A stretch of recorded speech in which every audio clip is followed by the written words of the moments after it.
Sir, S. மாப்பிள்ளை எங்க இருக்காரு? ஓ, போட்டோகிராஃபரா? வாங்க வாங்க. ஹலோ. மாப்பிள்ளைக்கு வயசு கொஞ்சம் அதிகமா. மாப்பிள்ளை மட்டும் தான் ஜம்முன்னு ரெடி ஆகணுமா? பட்டு வேட்டி சட்டையில நாங்களும் மாப்பிள்ளை மாதிரி ரெடி ஆகுறோம். Super sir. சரி சரி, மாப்பிள்ளைய பார்க்கலாம் வாங்க.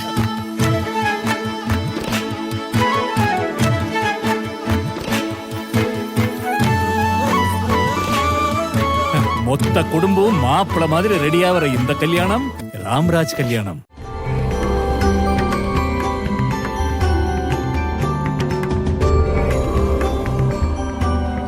முதலாக நான் சதுரகிரிக்கு போகிறேன். ஏறத்தாழ 2011 என்று நினைக்கிறேன். அப்போதெல்லாம் அவ்வளவாக அந்த வெளிச்சம் போடவில்லை, வழித்தடங்கள் சரி பண்ணவில்லை. எப்போது வேண்டுமானாலும் காற்றாற்று வெள்ளம் ஓடி வரும். காற்றாற்று வெள்ளம் வந்திருந்தால் எங்கேயாவது மேடான பகுதியில் ஒதுங்கி நிற்க வேண்டும், இல்லை என்றால் அடித்து போகும். நிறைய தகவல்கள் படித்திருப்போம். மக்கள் போகும் பொழுதே வெள்ளத்தில் அடிபட்டு இறந்து போனார்கள் என்றெல்லாம் கேட்டிருக்கும்.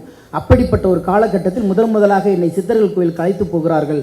கீழிருந்து 2 இராணுவ காவலர்களும் கூட வருகிறார்கள். மாலை நேரம் 7 மணிக்கு தொடங்குகிறோம். நாங்கள் போய் கொண்டிருக்கிறோம் ஒரு நண்பர்களோடு. அந்த பயணம் என்பது என் வாழ்க்கையை புரட்டி போட்ட பயணம். நடந்து போய்கொண்டே இருக்கிறேன். படிக்கட்டு இல்லாத ஒரு உயரம். நடந்து போய்கொண்டே இருக்கிறோம் நண்பர்களே. நம்புகிறீர்களோ இல்லையோ, போகும் பொழுது ஒரு நாய் எங்கிருந்து வந்துச்சுன்னு தெரியல, ஒரு நாய் எங்கள் முன்னால் ஓடிக்கொண்டே இருக்கிறது. வேகமாக ஓடும். இருட்டு, வெளிச்சம் இல்லை. கைபேசியில் உள்ள வெளிச்சத்தை வைத்து நடந்து கொண்டிருக்கிறோம். எங்கேயெல்லாம் ஓடும்போது ஓடிக்கொண்டு இருக்கிற அந்த ஜீவன் ஒரு இடத்தில் நிற்கும். காரணம் என்னவென்றால், ஒன்று அந்த இடத்தில் பெரிய பள்ளத்தாக்கு இருக்கும், அல்லது வளைவு இருக்கும். அது நாம் அந்த பள்ளத்தாக்கை கடக்கிற வரைக்கும் அந்த ஜீவன் நின்று கொண்டே இருக்கும், வழிகாட்டி கொண்டே இருக்கும். இன்றும் சில இருக்கிறது எனக்கு. இப்படி அவ்வளவு பெரிய மலையை கடக்கிற வரைக்கும் மேலே போய்கிட்டே இருக்கும். இதில் என்னன்னா, வர்ற ஒரு நண்பனுக்கு இதில் என்னன்னா, இதில் ஒரு முக்கியமான விஷயத்தை சொல்லணும். சாதாரண சித்தர்கள் எப்போதுமே நான் தான் சித்தர் என்று சொல்லிக்கொள்வது இல்லை. அவர்கள் எப்பயுமே தன்னை அலங்கரித்துக் கொள்வதும் ஆடம்பரமாக அறிமுகப்படுத்திக் கொள்வதும் இல்லை. அப்படி ஒரு நண்பன் எனக்கு இருந்தான், மதுரையை சார்ந்தவன். இன்னும் கூட எங்கே இருக்கிறான்னு என்று தெரியாது. 4 மாதம் ஊரில் இருப்பான் புருஷன் பொண்டாட்டி பிள்ளையோட. மீதி எப்படி 8 மாதம் எங்கே இருக்கானே தெரியாது. அவர்களாம் மனைவி ஃபோன் பண்ணி கேட்பாங்க, அண்ணன் வந்தாராடின்னு கேட்பாங்க. இல்லையம்மா அப்படின்பேன். சரி பார்த்தா சொல்லுங்கண்ணே, அவ்வளவுதான், இதோடு முடிஞ்சிருவாங்க. அந்த மாதிரி ஒரு நண்பன் வர்றான். அவன் தான் எங்களை முதல் சித்தர் அதுக்கு அழைச்சிட்டு போகிறோம். அப்படி போய் கொண்டிருக்கும் பொழுது இந்த வந்த நண்பர்கள் ஒருவருக்கு ஒரு நீர்க்கடுப்பு, அதாவது சிறுநீரகத்தில் கல் பிரச்சனை இருந்து கொண்டிருக்கிறது. அவரால் நடக்க முடியவில்லை, வைத்த வழி என்று சொல்லி கொண்டு இருக்கிறார். அப்படியே போனார். கொஞ்சம் ஒரு பாதி மலை ஏறி இருப்போம். இந்த சித்தனாக நாங்கள் யோசித்து கொண்டிருக்கோம் இல்லையா, ஒருத்தன் நாடோடியாக இருக்கான் இல்லையா, அவன் என்ன செஞ்சான், இல்லைங்க நான் வரேன் அப்படின்ட்டு உள்ளே போனான். அந்த இருட்டுக்குள்ளே என்ன பண்ணானே தெரியாது. கையில் மறைச்சி ஒரு குட்டி உண்டு ஒரு இலை, அது என்ன இலைன்னு கூட நம்மளால் பார்க்க முடியாது, ஆனால் இலைங்கிறது தெரியும். கொண்டாந்து வாயை மூடிக்கிட்டு காற்று விடாமல் கடித்து தின்னு முழுங்கிடுனான். அவன் முழுங்கினான். அடுத்து ஒரு 5வது நிமிஷத்தில் எவன் எனக்கு வழி இருக்குன்னு சொன்னான். அவன் ஓடினான்.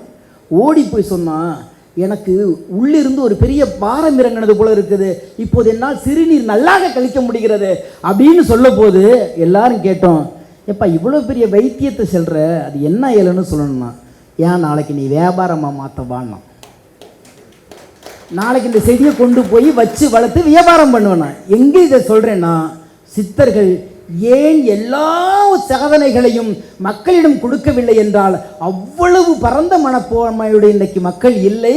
அதை வியாபாரமாக மாற்றிவிடக்கூடாது. அது யார் யாருக்கு எப்போது என்ன கிடைக்க வேண்டும் என்பதை அப்பப்போ அதை தருவது தான் எங்களுடைய வேலை என்பதில் கொஞ்சம் பிடிவாதக்காரர்களாக இருந்தார்கள். அந்த பிடிவாதம் தான் சிவனுக்கு பிடித்தது. எல்லாத்தையும் கேட்குறான்னு கொடுத்துட முடியாது. ஒரு சிறு பிள்ளை விளையாடுவதற்கு கத்தி கேட்டால் கொடுப்பீர்களா? ஆனால் வளர்ந்த பிறகு ஒரு கத்தியோ பிளேடோ கொடுத்தீங்கன்னா அதுக்கு தெரியும் இதை அறுத்துக்கணும். ஆனால் சிறு பிள்ளை நினைக்கும், நான் கேட்டு அப்பா கொடுக்கல அம்மா கொடுக்கலன்னு சொல்லும்.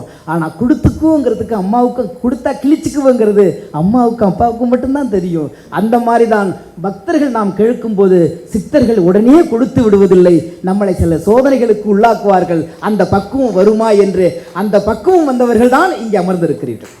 எவ்வளவோ பிரச்சனைகள் இருக்கும் அமர்ந்திருக்கிறீர்கள். அப்படி போன போது இதெல்லாம் இது சாதனை இல்லை. முதலாக அந்த இதுக்கு போகிறேன், சதுரகிரிக்கு போகிறோம். மேலே போகும்போது மழை வந்துருச்சு, வேறு வழி இல்லை. சரியான மழை வழுக்குது. ஏறுற பாதை என்ன பண்ணுறது தெரியல, புதுசு. நாங்கள் வேறு சென்னையிலேருந்து போமா டிப்டாப்பாக ட்ரெஸ் பண்ணிட்டு போயிட்டோம். படுக்க ஒரு துண்டு கூட எடுத்துகிட்டு போகலை. அங்கே போனால் 8 மணிக்கு மேலே பார்க்க முடியாது, இரவு தங்கிட்டு தான் காலைல பார்க்கணும். ஒரே ஒரு கூடாரம் மாதிரி ஒன்று இருக்குது, அதுக்குள்ளே தான் எல்லாரும் படுக்கணும். வாங்க சீக்கிரம் போய் இடம் பிடிக்கலான்னு அந்த காவலர்கள் இழுத்துட்டு போனாங்க. நம்புறீங்களே இல்லையோ, நம்ம ஊர்லெலாம் இந்த வெள்ளம் வண்டியில் ஒரு ஓலப்பை வச்சுருப்பாங்க இல்லையா, அந்த மாதிரி இந்த வடிவேல் சுருட்டுனா மறுபடியும் சுருண்டுக்குமே, அந்த மாதிரியே ஒரு பாய் அதை கொண்டு போயிட்டு விரித்து 4 பேர் அந்த காவலர்கள் மொத்தம் 6 பேர் ஒரே பாயில் படுத்திருக்கும்.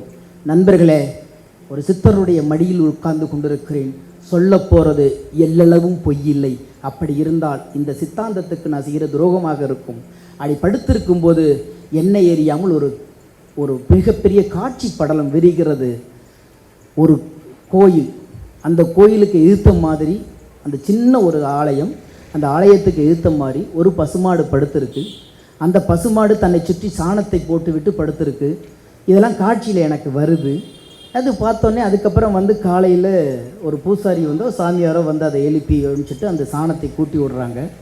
எனக்கு டக்கு நான் முழிச்சுக்கிட்டேன், என்னன்னு தெரியலை, ஏன் இது வருதுன்னு. எல்லோரும் தூங்கிட்டு இருக்கிறாங்க, அங்கங்கே அடைமலை, அந்த லைட்டு அந்த அட்டைப்பூச்சியெல்லாம் வேறு அதில் வந்துக்கிட்டு இருக்குது, தட்டி விட்டுட்டு இருக்கும், அவ்வளவு இதாக இருக்குது. அதுக்கப்புறம் எனக்கு தூங்க மனசு வரல, எனக்கு அப்படியே விட விட விட நடுக்குது. ஆனால் காலையில் ஒரு 5:30 மணிக்கு எந்திரிச்சு அந்த குளூரில் குளித்தா எப்படி இருக்கும், எல்லா நேரமும் தளர்ந்து போகிறது மாதிரி ஒரு குளூர்.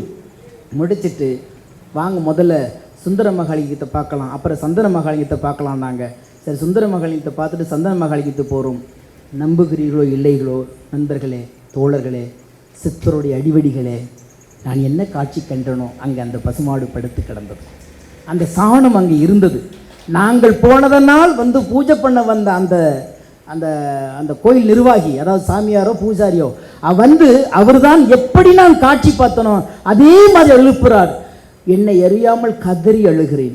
ஏன் அழுகிறேன் என்று வந்தவர்களுக்கு தெரியாது, இன்னும் சிலிர்க்கிறது நண்பர்களே அந்த காட்சி. ஏன் இந்த காட்சி எனக்கு வந்தது, என்ன சொல்ல வருகிறான் தெரியாது.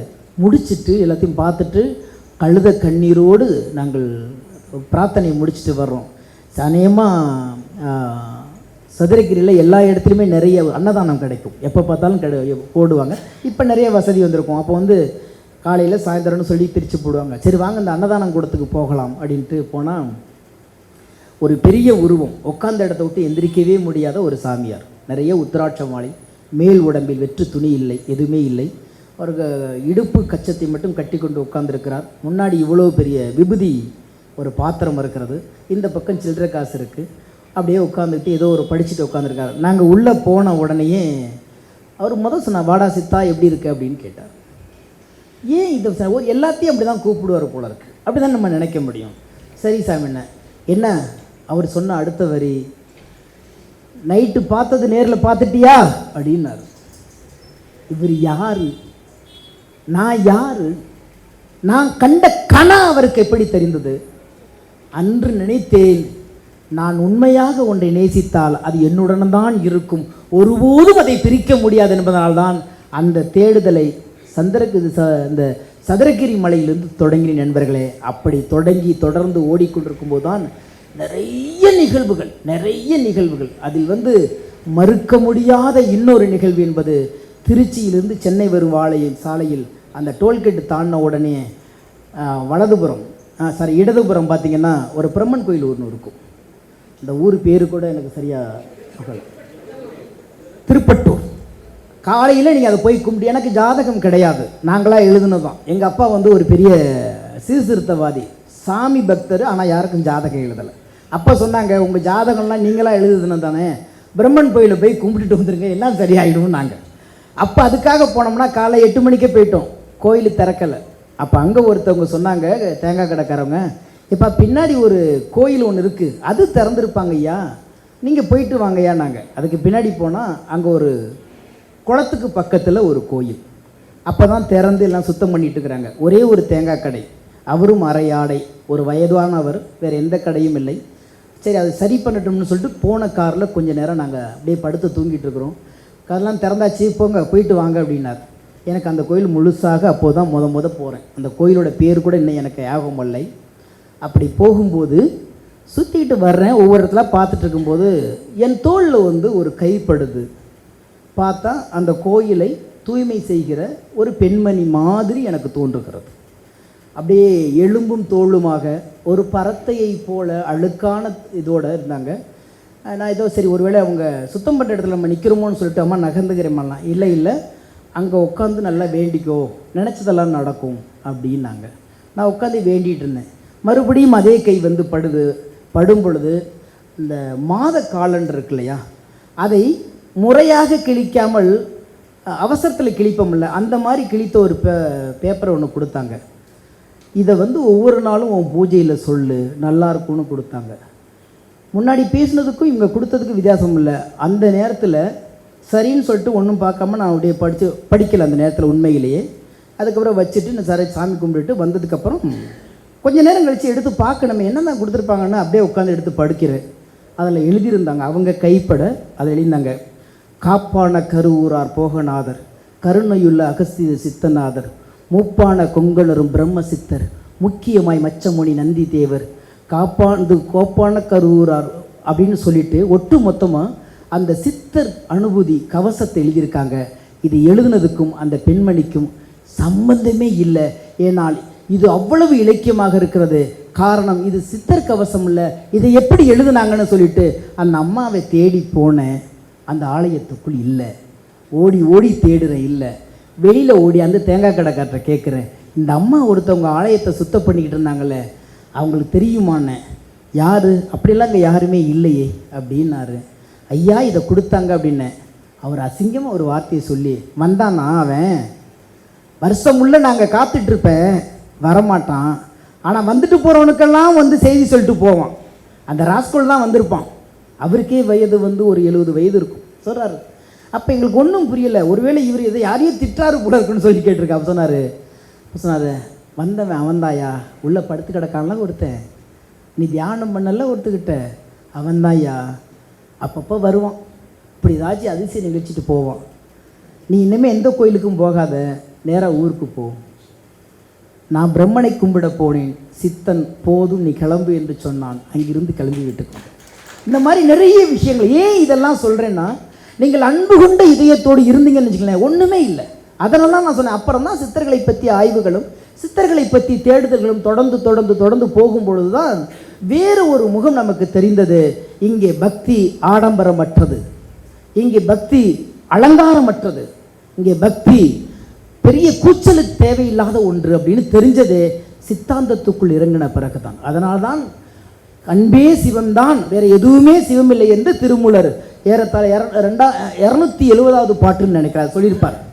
அன்பும் சிவமும் ரெண்டுன்னு சொல்வார் அறிவிலார், அன்பும் சிவமும் இரண்டுன்னு சொல்வார் அறிவிலார், அன்பே சிவம் ஆகும் என்பதை அறிகிலார், அன்பே சிவமாவதை அறிந்த பின் அன்பே சிவமா நிலைத்திறார் அப்படின்னு சொல்லியிருப்பார். ஏன் இது சொல்றேன்னா, ஆமா இல்ல, இந்த உலகத்துல எவ்வளவு பெரிய விஷயம் இருக்குல்ல, எல்லாமே இங்க கொடுத்ததே, என்னத்த அவனுக்கு திருப்பி கொடுத்தர போறோம். இது நம்ம மதம் மட்டும் சொல்லலை, இந்து மதம் மட்டும் சொல்லலை, இந்துத்துவம் சொல்லலை. என்ன சொல்லுதுன்னா, இஸ்லாம் சொல்லுது ஒரு இடத்துல, இங்கே படைப்பவனை நேசிப்பதை விட படைப்புகளை நேசிக்கிறார்கள். அது இஸ்லாமத்தில் மிகச்சிறந்த உதாரணம். அது படைப்பவனை நேசிப்பதை விட படைப்பை நேசிக்கிறார்கள்ங்கிறது. எனக்கு வீடு வேணும், கார் வேணும், பங்களா வேணும், பணம் வேணும், பொண்ணு வேணும், பொருள் வேணும் கேட்குறானே தவிர இறைவா நீ என் கூட இருன்னு கேட்கவே மாட்டேங்கிறான். நான் அவன் கூட இருந்தால் நான் படைச்சதெல்லாம் அவனுக்கு தானே, இது கூட தெரியாமல் இவன் என்னத்த பக்தியை பண்ணுறான்னு சொல்லிட்டு இஸ்லாம் சொல்லுது, படைத்தவனை நேசிப்பதை விட படைப்பை நேசிக்கிறார்கள், இவர்களை நான் என் செய்வேன் என்று சொல்கிறான். ஆனால் அதே கிறிஸ்துவம் சொல்லுகிறது, மன்னிக்க முடியாத குற்றத்தை எவராலும் செய்ய முடியாது என்கிறது. செய்யக்கூடாதுன்னு சொல்லலை, செய்யவே முடியாதாம். இங்க மனிதனால் செய்யக்கூடிய எல்லா தவறுகளும் மன்னிக்க கூடியது. ரெண்டு விஷயம் பாருங்க. என்னை நேசிக்கலே என்று ஒரு பிரிவினர் இயங்கும் போது அன்பு, என் பொருளை நேசிக்கிறான்டா, என்னை நேசிக்க மாட்டேங்கிறானே, நான் ஏங்கிக்கிட்டு இருக்கிறேனே, என்னை நேசிடா நேசிடா நேசிடான்னு நான் ஏங்குறேன், நான் உன் கூட இருக்கேன், வாரேன் வாரேன், நீ அழைச்சா வாரேன்னு சொல்லிட்டு ஏங்குறேன். ஆனால் என்ன கூப்பிட மாட்டேங்கிறான். நான் கொடுக்குற வீடையும் நான் கொடுக்குற காசையும் நான் கொடுக்குற சின்ன சின்ன சந்தோஷத்தையும் கேட்குறானே தவிர என்ன கேட்குறாங்க, அதுக்குள்ளே இருக்க அழுத்தமே அன்பின் மிகுதி. மக்கள் மீது இறைவன் எவ்வளவு அன்பாக இருக்கிறான் என்பதற்கு பெரும் உதாரணம். இந்த பக்கம் வரான், உலகத்தில் என்னடா நீ நான் ஒன்றா தானடா பிறந்தோம், அப்படி என்னடா சூழ்நிலையெல்லாம் ஒருத்தன் தப்பு செஞ்சிருவோம். அப்போ இங்கே செய்கிற தப்பு எல்லாமே ஒருத்தனால மன்னிக்க கூடியது, மன்னிக்க முடியாத குற்றத்தை எவராலும் செய்ய முடியாது என்கிறது. அப்போ நான் யோசித்தேன், எவ்வளோ பெரிய துரோகங்களை சந்திச்சு வந்திருக்கேன், நீங்கள் எவ்வளோ சந்திச்சிருப்பீங்க. இது கூட எனக்கு ஒரு சின்ன முரண்பாடே இருந்துச்சு. செய்யவே முடியாது, அதெல்லாம் செய்ய முடியும், ஒருத்தரை லைஃப் முழுக்க பார்க்கவே கூடாது அப்படின்னு ஒரு முடிவுலலாம் நம்ம இருப்போம். அதுக்கு உதாரணமாக எனக்கு அரபு நாடுகளில் ஒரு நிகழ்ச்சியை பார்க்கும் பொழுதுதான் அதோடைய உண்மைத்தன்மை தெரிந்தது. தன் மகனை கொன்ற ஒரு மகனை தூக்கில் போடுவதற்காக 48 நாள் கொடுத்துட்டாங்க, தேதி கொடுத்துட்டாங்க. அப்போ அந்த தூக்கில் போட போக வேண்டிய உறவினரும் வந்திருக்கிறாங்க, மகனை இழந்த மகன் அம்மாவும் வந்திருக்கிறாங்க.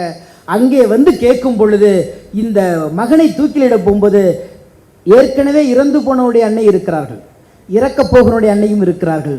அப்போதும் கேட்கிறார்கள், உங்களுக்கு ஏதாவது இப்போது மன்னிக்க வேண்டும் என்று ஏதாச்சும் தோன்றுகிறதா என்று கேட்கிறார்கள்.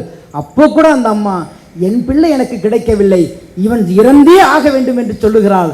ஆனால் அப்படி ஆகும் பொழுது அந்த தூக்கில் போட்டு தான் கொள்ளணும், நீங்கள் கத்தியால் வெட்டக்கூடாது என்பதோ அவளுடைய கூற்று. தூக்கில் போட்டு அவள் துடிக்கும் போது அருகில் இருக்கிற தாய் கதறிய போது அவன் மகள் மீது இருந்த பாசத்தால் ஒருவனை கொல்ல வேண்டும் என்று கட்டளையிட்டாள். ஆனால் அருகில் கதறி அழுத அந்த தாயை பார்க்கும்போது போதும் நிறுத்துங்கள் என்று சொன்னால் நம்புகிறீர்கள் இல்லையே, இன்றைக்கும் வலைதளத்தில் இருக்கிறது அந்த காட்சி. அடுத்த நிமிடம் அத்தனை பாதுகாவலர்களும் அந்த தூக்கு கைத்தோடு அறுத்து கொண்டு மருத்துவமனைக்கு கொண்டு போய் அந்த சகோதரனை காப்பாற்றினார்கள். அப்போது பழி கொடுக்க துணிகிற ஒரு தவறை கூட மன்னிக்க முடியும் என்றால் இஸ்லாமுக்கு ஒரு மன்னிக்கிறது. அதை கிறிஸ்துவம் சொன்னது, உலகத்தில் மன்னிக்க முடியாத குற்றத்தை எவராலும் செய்ய முடியாது என்றால் எவ்வளவு பெரிய அன்பு, எவ்வளவு பெரிய அன்பு. இந்த பக்கம் இப்படி. ஆனா இந்துத்துவ மார்க்கத்தில் வரவங்க என்ன சொல்றாங்கன்னா, நீ கெஞ்ச வேண்டாம், கதற வேண்டாம், நீ பரிகாரம் செய்ய வேண்டாம், பழி சொல்ல வேண்டாம், மனசால நினைச்சிரு, தவறு செஞ்சிட்டமே அப்படின்னு நீ மனசார நினைச்சிரு. அந்த நினைக்கும் போது மட்டும் கொஞ்சம் நெஞ்சமா நினைச்சிடாத. விவேகானந்தர் சொன்னது வாரி, எதுவாக ஆகுவாயோ அதுவாக மாறுவாய் என்றால், ஆனால் அதுவாக 100% அதுவாக ஆகணும்.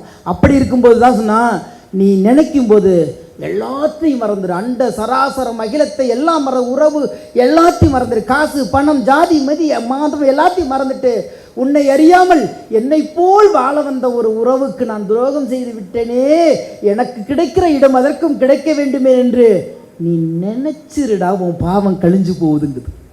அப்போ இதுக்குள்ளே பார்த்தீங்கன்னா 3 மத மார்க்கங்களும் தனித்தனியாக இயங்கி கொண்டிருந்தாலும் ஏதோ ஒரு நம்பிக்கையில் எல்லோருக்கும் தேவை அன்பு மட்டும்தான் தேவைப்படுகிறது. அதைத்தான் திருமூலர் அன்றைக்கு சொன்னார், அன்பை தவிர என்ன தர முடியும் உன்னால் இறைவனுக்கு? என்ன தர முடியும்? எப்படி தர முடியும்னா, அன்பை நம்மளுடைய சுவாசம் ஒரு முறை உள்ளே போகும்போதும் வெளியே விடும்போதும் நன்றி சொல்ல வேண்டியிருக்கிறது. நன்றி என்ற ஒற்றை அன்பு போதும் என்கிறது இறை. நன்றி என்ற ஒற்றை உணர்வு போதுங்கிறது இறை. நன்றி என்ற ஒரு கருணை போதும் என்கிறது இறை. நீங்களும் நானும் நினைக்கிற மாதிரி அப்படியே வந்து விரதம் இருந்து அதெல்லாம் நமக்கு சுற்றிலும் உள்ளவங்களுக்கு மத்தியில் நம்மளை அடையாளம் காமிச்சுக்கணுங்கிறதுக்காண்டி நாம் போகிற நாடகங்கள். அது எங்கே தோணுதுன்னா, எல்லாம் அடிபட்ட பிறகு எதுவுமே கேட்கலையே. ஒரு உதாரணத்துக்கு சொல்கிறேன், சப்ஜெக்டை விட்டு வெளியில் போகாது, ஆனாலும் சொல்கிறேன். காலையில் ஒரு மெடிக்கல் ஷாப்காரவங்க கடையை திறக்கிறாங்க, எனக்கு இன்னைக்கு நல்லா வியாபாரம் ஓடணும்னு வேண்டிக்கிறாங்க. அப்படின்னா என்ன அர்த்தம்? நிறைய பேர்த்துக்கு நோய் வரணும்னு அர்த்தம், அதுதானே? அதே மாதிரி இந்த பக்கம் போனீங்கன்னா ஒரு மெக்கானிக் ஷாப்காரு எனக்கு நல்லா வியாபாரம் ஓடணும்னு சொல்கிறாரு. அப்படின்னா என்ன அர்த்தம்? நிறைய வண்டி ரிப்பேர் ஆகிடும்.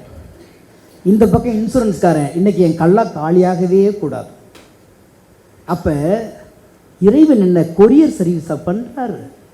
நீங்கள் கேட்குறதுலாம் காலையில் வந்து டெலிவரி பண்ணிட்டு போகிறதுக்கு அப்படிலாம் இல்லை. இந்த உலகத்தில் மேடு பள்ளங்கள் நிறைந்திருக்கிறது, முரண்பாடுகள் நிறைந்திருக்கிறது. ஒருவன் செய்த தவறுக்கு, ஒருவன் செய்த வினைக்கு, ஒருவன் செய்த பாவத்திற்கு, ஒருவன் போகிற விஷயத்துக்கு இன்னொருவன் சரி பண்ண வேண்டுகிறது. அப்படி ஒருவனை ஒருவன் சார்ந்து வாழ்வதுதான் அன்பினால் பிணைக்கப்பட்ட உலகமாக இருக்கிறது. இறைவன் நீங்கள் கேட்பதை கேட்ட மாத்திரத்தில் கொடுக்கவில்லை என்று ஒருபோதும் கோபித்துக் கொள்வார்கள். எப்ப கொடுக்கணும் என்பது அவனுக்கு தெரியும். அதை அன்பாக கொடுப்பான். எப்ப கொடுத்தா அது நமக்குள்ள நிலைத்து இருக்குமோ அப்ப கொடுப்பான். எப்போ கொடுத்தா அந்த பொருளோட வேல்யூ நமக்கு தெரியுமோ அப்போ கொடுப்பான். கேட்டவனே கூட. நான் கூட இடையில இறைவன்கிட்ட சொல்லிகிட்டே இருப்பேன். நான் எந்த கோயிலுக்கு போய் எதையும் வேண்டிக்கிட்டதே இல்லை. இந்த சித்தாந்தத்துக்கு முன்னாடி போகிறேன். நான் கடவுள்கிட்ட நான் ஒரு அக்ரிமெண்ட் போட்டிருக்கேன்.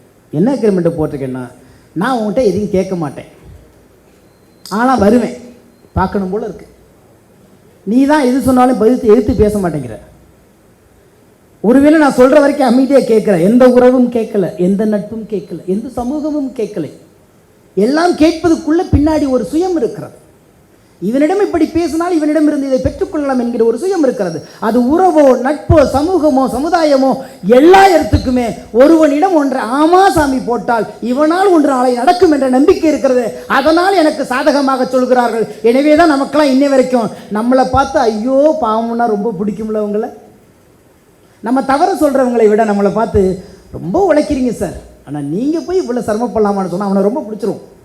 ஆனால் அது ஏன் சொன்னாங்கிறதுக்கு பின்னாடி பெரிய கதை இருக்கும். அது கொஞ்சம் கொஞ்சம் அப்புறம் தான் தெரியும். ஏன் இதை சொல்கிறேன்னா, இறைவன்ட்ட நான் சொன்னதே, நான் கேட்டதை கேட்ட மாத்திரத்தில் நீ எதையுமே கொடுக்கவில்லை, எதையுமே கொடுக்கல. ஆனால் அதுக்கான காரணம் நான் அவன்கிட்ட கேட்கவே இல்லை. எனக்கு திடீர்னு இன்னைக்கு ஒரு வேலை வேணும், எனக்கு ஒரு பெரிய அவார்டு வேணும், எனக்கு விருது வேணும், எனக்கு ஒரு வீடு வேணும், எனக்கு ஒரு நல்ல ஒரு வாழ்க்கை வேணும், நல்ல ஒரு வாகனம் வேணும், அதற்கான வசதிக்கான வாய்ப்பை ஏற்படுத்தி கொடுன்னு நான் கேட்கும்போது நீ கொடுக்கல. இந்த மாதிரி நான் வைத்த எந்த கோரிக்கையும் கோரிக்கை வைத்த உடனே நீ கொடுக்கவே இல்லை. ஆனால் நீ கொடுக்கும் போதெல்லாம் என்னால் மறுக்கவே முடியாமல் ஏற்றுக்கொள்கிறேன். கொடுப்பதை தராமல் இருக்கிற நீ பெரியவனா, கொடுப்பதையெல்லாம் ஏற்றுக்கொள்கிற நான் பெரியவனா? இந்த வீடியோ உங்களுக்கு பிடிச்சிருந்தா லைக் பண்ணுங்க, கமெண்ட் பண்ணுங்க, ஷேர் பண்ணுங்க, சப்ஸ்கிரைப் பண்ணுங்க. அதோட மறக்காம பெல் ஐகானையும் கிளிக் பண்ணுங்க. சார், எஸ், மாப்பிள்ளை எங்க இருக்காரு? ஓ போட்டோகிராஃபரா? வாங்க வாங்க. ஹலோ. மாப்பிளைக்கு வயசு கொஞ்சம் அதிகமோ? மாப்பிள்ளை மட்டும் தான் ஜம்முன்னு ரெடி ஆகணுமா? பட்டு வேட்டி சட்டையில நாங்களும் மாப்பிள்ளை மாதிரி ரெடி ஆகுறோம். Super sir. சரி சரி, மாப்பிள்ளை பார்க்கலாம் வாங்க.